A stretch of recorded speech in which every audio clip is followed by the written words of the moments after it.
I came to the lake house for New Year's. My favorite armchair had been taken by my sister's MENTEE. My dad said, "We're keeping it intimate this year." I smiled and left.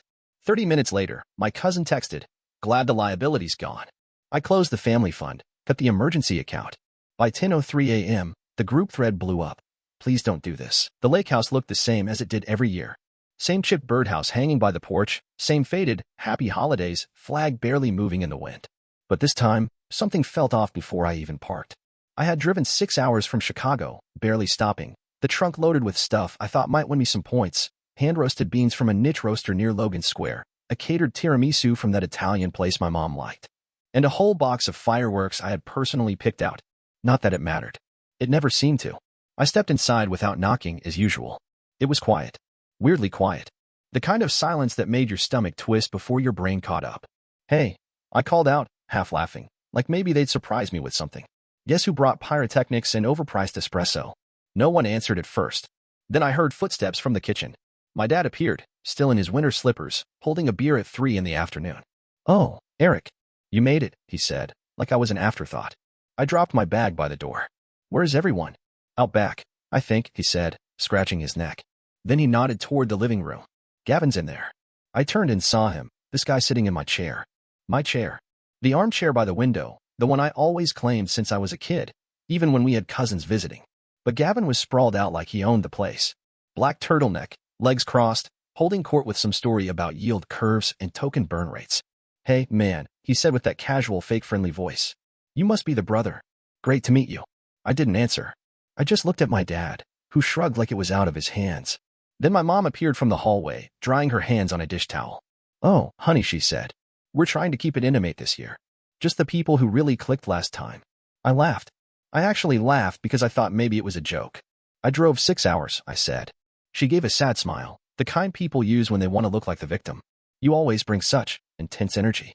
We wanted a lighter vibe. No fight. No screaming. Just a pause while I looked at the fireplace I chopped wood for last year. The string lights I fixed. The stupid coat rack I re-drilled into the wall when it broke. I left the bag. I left everything. Didn't say goodbye.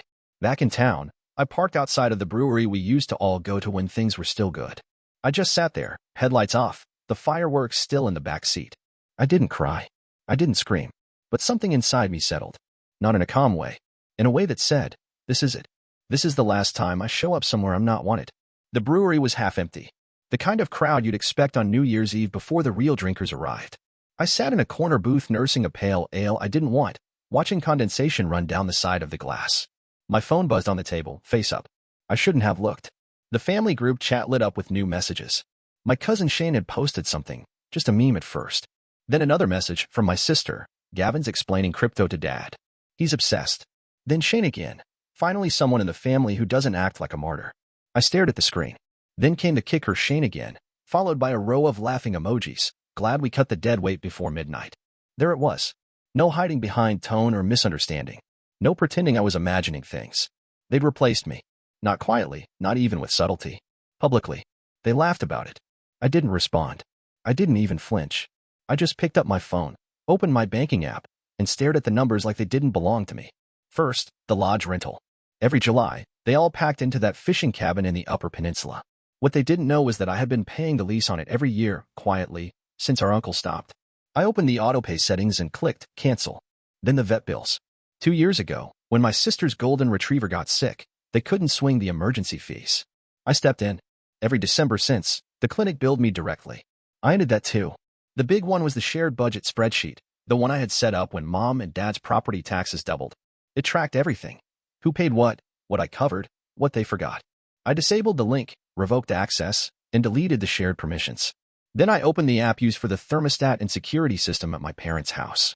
I had installed it. Paid the subscription. They never knew. I hit deactivate. No big speech. No grand post. Just clean cuts. Quiet. Surgical. I stared at the beer in front of me. Didn't touch it again. My phone buzzed once more, this time from Gavin. A message sent just to me. "Hey man, sorry if things felt weird. They just talk about you a lot. I think they're just used to you being you." I stared at that sentence for a long time. You being you. Like I was a bad habit that couldn't quit fast enough. I turned my phone over so I didn't have to see the screen. I didn't leave. I didn't move.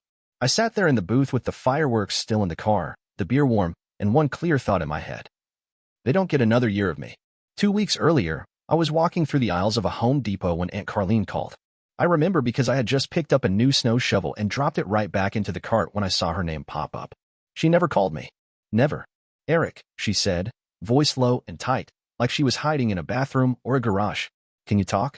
Sure, I said, stopping by the grills near the exit. Everything okay? Silence. Then a shaky inhale. It's Ben, she finally whispered. Her husband. My uncle. Ex-Marine. Built like a linebacker, temper like one too. Everyone knew, even if no one said it. The family line was always the same. Ben's just intense. Carlene's voice cracked. It was the twins. They got this drone thing for Christmas. One of those toy ones. It hit the wall. Broke. I waited. And Ben just lost it. He didn't hit them. Not really. Just he yanked one of them by the arm. Hard. Called them idiots. Threw the thing at the fireplace. They were both sobbing. I mean screaming. I didn't say anything. She kept going. It was just the one time. And I took photos. Just in case. But it's fine now. I just needed to tell someone. You know? Just in case something ever escalated. I should have said more then. Should have told her that wasn't normal. That she needed to get the kids out of there. But all I said was, do you want me to come up there? No, she said quickly. God, no. Just don't tell anyone, okay? I know how this family is. Yeah, I knew. I saved the photo she texted me anyway. Purple finger marks on a little boy's upper arm. Faint, but not faint enough. I recorded the call, too. I don't know why. Maybe I did. Maybe some part of me always knew how this was going to end. But after the New Year ambush, the jokes, the replacement, the way they handed my place in the family to some guy they'd known for 5 months, I sat in the brewery parking lot and opened a new browser tab. Report suspected abuse. Michigan Department of Health and Human Services. I filled in every box. Dates, details, Carlene's voice in my ears, the trembling in it when she said, he didn't hit them. Not really. I attached the photos. Uploaded the audio. There was no hesitation. No second guessing. The moment I hit submit, I felt colder than I ever had in my life. They had made me invisible. So I made the truth visible. Let them bury secrets for each other. I wasn't holding the shovel anymore. It happened faster than I thought it would. The day after I submitted the report, the family group chat went quiet. No memes. No passive-aggressive comments. Not even a Happy New Year. Just radio silence, like they all simultaneously ran out of things to say. Then came the chaos. It started with a message from Dana, my cousin, the youngest one. She never said much in the group, but we'd always gotten along. Her text was simple. Dana, did you do this? I stared at the screen. I didn't answer. I didn't need to. Hours later, the chat lit up again. Not with words. Just a missed call from Carlene. Then Ben. Then again. And again. That night, Dana texted again. Dana, they came to the house today. CPS. The boys are okay. But, it's bad. Ben told them it was horseplay. Said you're making it worse. Of course he did. Dana kept going. Dana, they're placing the twins with me for now. Temporary thing. Carlene's trying to play it off like it's fine. But I heard her crying in the bathroom. Dana, Uncle Ben's on supervised visits. He's furious. Keeps saying this family eats its own. I sat on my couch with her messages scrolling in. I didn't reply right away. I just looked around my apartment, the same place I'd let my sister crash when her last boyfriend left, the same place where I stored extra decorations for Mom's Christmas setup because she didn't have room. All of it. All of me. I opened my banking app one last time.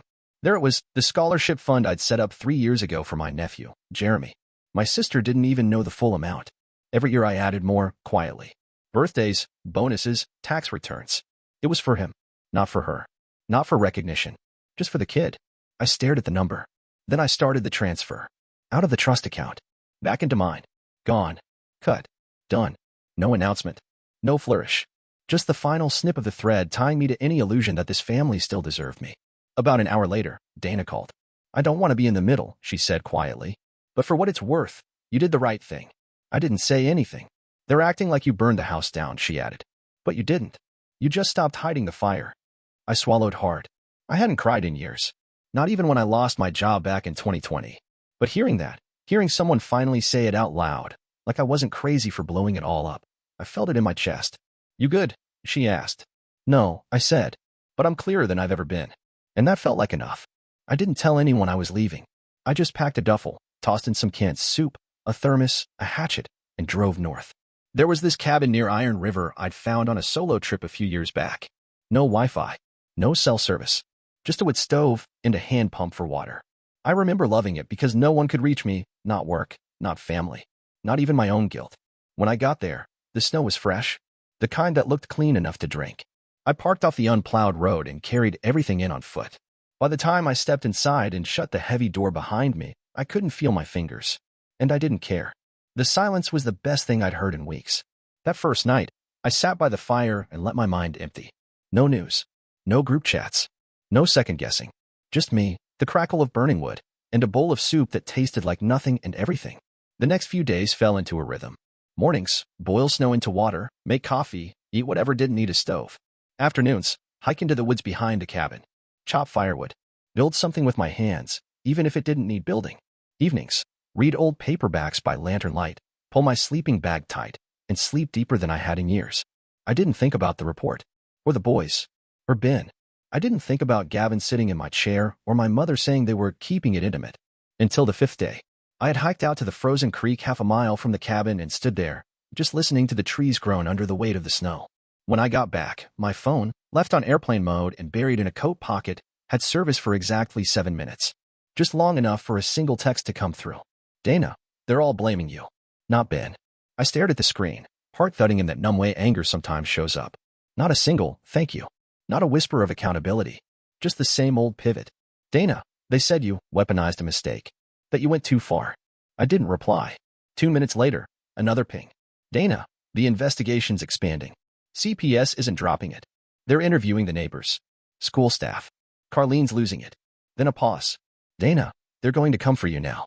I stood there in the doorway of the cabin, holding the phone like it might burn through my hand. The fire crackled behind me. The wind howled outside. And I didn't move. Let them come. Let them twist it, rewrite it, spin it until I was the villain for protecting 2 kids who didn't have the words yet to say help. Because I had the words. I used them. And I wasn't going back. I drove back into town on a Tuesday morning, early enough that the sky still looked like it hadn't decided whether to rain or snow. No announcement. No text ahead. Just me and a manila folder riding shotgun. The roads were half cleared, slushy and quiet. As I passed familiar signs, school zone, post office, the corner diner where I used to meet my dad for pancakes, it hit me how little had actually changed out there. But inside me, everything had. My first stop was Ben and Carlene's place. The porch light was off, and there were no toys in the yard. The swing set looked untouched. I parked across the street and took a few photos, not for revenge, not even for proof, just documentation. A record of what the house looked like when the storm hit. Then I drove to the courthouse. Public records were open, even if most people didn't know how to ask. I knew. I filed the requests, filled out the forms, waited the 38 minutes in the small brown lobby. When the clerk handed me the file on the open CPS investigation, I thanked her without looking her in the eye. The report was detailed. Professional. No drama. Just fact after fact about what Ben had said, what the twins had said, what neighbors had reported hearing. Page after page of people finally speaking up. And then I went home. Not to my apartment. Not to the brewery. I drove straight to my parents' house. I walked in like I used to. He's still working. I didn't knock. My mom was in the kitchen, slicing oranges like it was a Sunday in 1998. My dad was on the couch, watching cable news with the volume too low to hear. They both looked up like they'd seen a ghost. Eric, my mom said, blinking. We weren't expecting a. I placed the manila folder on the kitchen table. No words. Just the soft thwop of truth landing between the fruit bowl and her half-full mug of tea. What is this? She asked, not reaching for it. It's the report, I said. The one about Ben. The one you said wasn't real. My dad turned in his seat, but didn't get up. I thought maybe you'd want the version with signatures. Case numbers. Witnesses. She finally reached for it. Her hands shook slightly. And while I'm here, I said, voice steady, you should know I've cut off everything. My mom blinked. Everything. Lodge rental. Emergency bills. The thermostat account. The budgeting sheet. Jeremy's college fund. My dad looked stunned, like I just announced I was moving to Mars. You can't just, he started. I can, I said. And I did. My mom opened her mouth, but I didn't give her the chance. You kept saying family is everything. But I've learned something. I leaned on the table. Family isn't a subscription. They stared at me like I'd said something in a foreign language. You don't get to cash in without showing up. You don't get to demand love like a monthly service. I'm not auto-renewing. I turned and walked out. No door slam. No dramatic goodbye. Just silence. The kind you leave behind when you're finally done asking to be seen. 3 weeks later, I got an invitation. Not printed, not formal, just a text from my sister. Maggie, we're getting everyone together at Carlene's. Just come if you want. Please. I stared at the message for a long time. No guilt tripping. No pressure. Just a plain request. I almost didn't go. Almost. But something told me I needed to see what came next. Carlene's house was dim when I pulled up. Most of the blinds were drawn. No kids' toys in the yard. The porch light was out. It didn't feel like a gathering. It felt like an apology waiting to happen. Inside, the living room was full, but nobody said much. My parents were on the couch. Maggie sat on the floor next to her husband. Dana stood near the wall, arms crossed, like she didn't trust the furniture anymore. Ben wasn't there. Carlene sat at the edge of an armchair, hands in her lap like she was waiting to be sentenced. She looked like she hadn't slept in a week. Maybe more. I didn't sit. I didn't take off my coat. Thanks for coming, Maggie said, her voice low. I nodded, not really at her, more like at the air in the room. So? There was a long pause. Then Carlene stood. I'm sorry, she said, barely above a whisper. For asking you to stay quiet. For making you carry that alone. She didn't look at me when she said it. Just stared down at the rug. My mom cleared her throat. We didn't know. About Ben. About any of it. You didn't want to know, I said. She flinched, but didn't argue. Dana looked over at me. The boys are okay. I thought you should hear that from me. I finally exhaled, the air catching in my chest like I'd been holding it for weeks. My dad spoke next. You blindsided us. But maybe we deserved it. I raised an eyebrow. That was as close to an apology as I was ever going to get from him. We didn't understand how much you were doing, he added. No, I said. You did. You just didn't care. The room went still. Then Maggie looked up at me. You don't have to forgive us, she said. But I hope someday you will. I shook my head. Forgiveness isn't the hard part. They all looked confused. Trust is. Silence again. I'll come to things, I said. Holidays. Birthdays. I'll be in the room. But I'm not funding another meal, another trip, another emergency. No one interrupted. And if any of you try to bury something like this again, I said, slowly, deliberately, I'll bring a shovel of my own. My mom's eyes welled up, but she didn't cry. Carlene whispered, that's fair. I turned to leave, hand already on the doorknob when Dana called out behind me. Thank you, she said, for doing what none of us could. I didn't answer. Just walked into the cold, quiet night, finally carrying nothing that didn't belong to me. January bled into February with an uneasy quiet. No new group messages. No desperate calls. Just the occasional forwarded meme from Dana or a short, you good, from Maggie. Everyone was walking on eggshells. And I let them. For the first time in my life, I felt off-grid without leaving town. Then, one Thursday afternoon, I opened my mailbox and saw it, a plain envelope with no return address. Just my name, printed in shaky block letters. Inside was a single sheet of paper. No note. No signature. Just a screenshot, printed in black and white. It was a bank transaction. From a joint line of credit opened in my name years ago, back when I helped my parents refinance their house. $18,000 transferred into a personal savings account under my father's name. 2 months ago. The pit in my stomach didn't grow. It had been there all along. This just confirmed it. That night, I didn't rage. I didn't call him. I didn't send angry texts or corner him in the driveway. I just made a copy of the receipt, went to the pharmacy, and bought a cheap black frame. I waited for the next family dinner, which had somehow, despite everything, become a regular thing again. Maggie hosted this time. Chili, cornbread, candles. Everyone pretending the ground hadn't just shifted 3 feet under their feet. I arrived last, of course. No one asked why. No one asked about the envelope. I sat down, nodded at Dana, ignored the wine my mom tried to hand me. I didn't say much. Just waited for the moment when everyone was full, when conversation had lulled. Then I reached into my coat, pulled out the frame, and set it down in the middle of the table, right in front of my father. He blinked, squinted, leaned closer. What's this? I leaned back in my chair. For your records. Maggie looked over his shoulder and gasped. Carlene's fork clinked against her plate. Dana didn't even flinch. She just stared down at her bowl like she'd seen it coming. My father opened his mouth, closed it, opened it again. Eric, I didn't give him the chance. You stole from me, I said evenly. After everything. He shook his head, one hand still on the frame. I was going to pay it back. No, you weren't. My mother reached out like she could grab the moment and undo it. Let's not do this here. We just did. I stood, adjusted my coat, and looked around the table. I meant what I said. Family isn't a subscription. And you don't get to bill me without asking. No one followed me to the door. No one said another word. I walked out into the February night, the cold biting at my face, and for once, I welcomed it.